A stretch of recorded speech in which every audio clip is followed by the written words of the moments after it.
Hello guys, if you want to hide your Facebook post from some of your friends, so this video is for you, because in this video I am telling you that how can you hide your Facebook post from someone. So please watch the full video and also subscribe to this channel. So let's get started.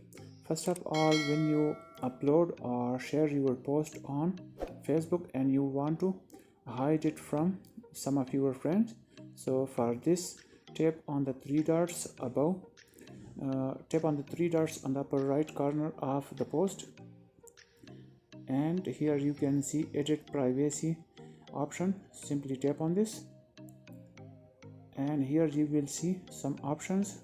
So you should have to tap on friends accept option, and here you can select your friends with two methods. First method is you can select it manually one by one, and the second method is you can search your friends that you want to hide the post. So let's suppose I am typing this one, and now let's suppose I am searching with Z. So select each friend and then go back. So that is the method. So hope you will like this video. See you in the next video. Goodbye.